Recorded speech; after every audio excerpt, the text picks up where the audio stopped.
आखिर कौन है तोहिन कांत पांडे और ये माधवीपुरी की बुच ले रहे हैं, सेबी की कमान संभालने वाले हैं। तो इनके बारे में एक सामान्य जानकारी हम लोग देख लेते हैं। केंद्र सरकार ने वित्त सचिव तोहिन कांत पांडे को बाजार नियामक security and exchange board of India यानी कि सेबी का 11वां चेयरमैन नियुक्त किया है। मैं बात कर रहा हूँ security and exchange board of India की, और इसकी स्थापना 12 अप्रैल 1988 में हुई थी। मुंबई महाराष्ट्र में इसका हेडक्वार्टर देखने को मिलेगा। ओडिशा कैडर के आईएएस अधिकारी तोहिन कांत पांडे सेबी में माधुरीपुरी बुच की जगह लेंगे, जिनका 3 साल का कार्यकाल शुक्रवार यानी कि 28 फरवरी को खत्म हो रहा है।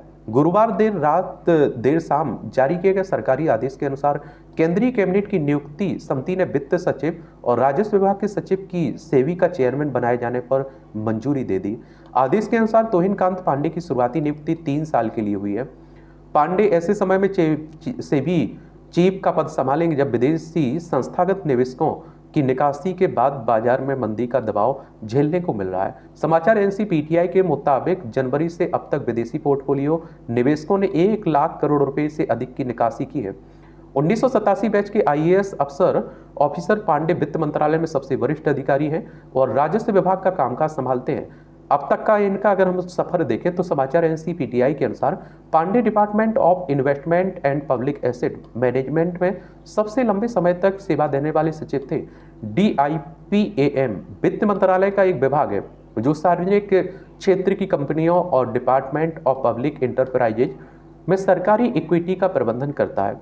तोहिन कांत पांडे ने संजय मल्होत्रा के आरबीआई गवर्नर नियुक्त हो जाने के बाद 9 जनवरी को राजस्व विभाग का जिम्मा संभाला था। पांडे ने 2025-26 के केंद्रीय बजट को बनाने में अहम भूमिका निभाई और जिसके जरिए सरकार ने मध्यम वर्ग को टैक्स में बड़ी राहत दी।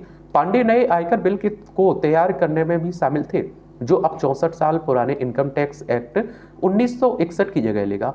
डीआईपीएएम में अपने 5 साल के अधिक कार्यकाल में पांडे ने सार्वजनिक क्षेत्र के उद्यम नीति को लागू करते हुए सीपीएसई के विनिवेश को आगे बढ़ाया और इसका उद्देश्य अर्थव्यवस्था के सभी सेक्टरों के पीएसई में सरकार की मौजूदगी को कम करना था। वह 24 अक्टूबर 2019 से लेकर 8 जनवरी 2025 तक इस पद पर रहे।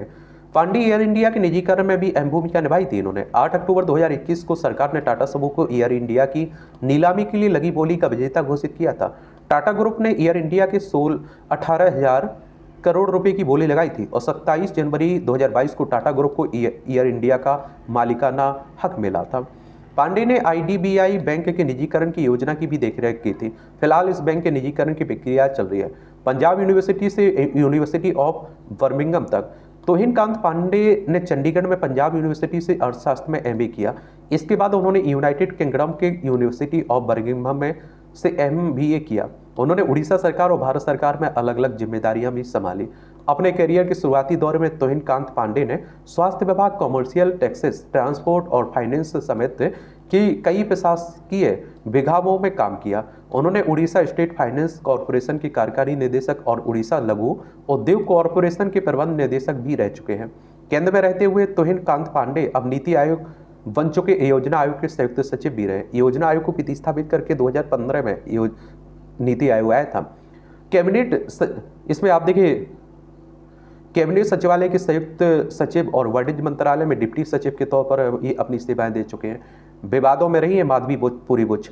तो सेबी की मौजूदा चीफ माधवीपुरी बुच 28 फरवरी को अपना कार्यकाल पूरा कर रही है। वह सेबी का नेतृत्व करने वाली पहली महिला बनी थी। सेबी की वेबसाइट के मुताबिक माधवीपुरी बुच 2 मार्च 2022 से सेबी की चेयरपर्सन है। माधवीपुरी बुच ने 4 अक्टूबर 2021 तक सेबी की पूर्णकालिक सदस्य के तौर पर काम किया। हालांकि माधवीपुरी बुच बीते साल उस समय चर्चा में आई जब अमेरिकी रिसर्च कंपनी हिंडनबर्ग ने एक रिपोर्ट में दावा किया कि पुरी ने उस विदेशी फंड में निवेश किया था जिसका इस्तेमाल अदानी ग्रुप ने किया था। इस वजह से सेबी अदानी के खिलाफ खातों की धोखाधड़ी और बाजार की हेरफेर के आरोपों की जांच से हमारे हाथ पीछे खींच रहा है। इतना ही नहीं, भारत में मुख्य विपक्षी पार्टी कांग्रेस ने बुच पर आरोप लगाए कि वो उस कंपनी से किराए की आय ले रही थी जिसके खिलाफ जांच कर रही थी।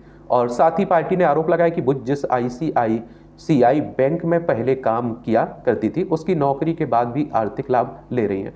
आईसीआईसीआई भारत का सबसे बड़ा निजी कर्जदाता है। कांग्रेस का आरोप था कि बैंक छोड़ने के बाद भी बुच ने सब एम्प्लॉय स्टॉक ओनरशिप प्लान्स के तहत बड़ी रकम हासिल की थी। हालांकि माधवीपुरी बुच ने इन सभी आरोपों को खारिज किया था। देख रहे हैं।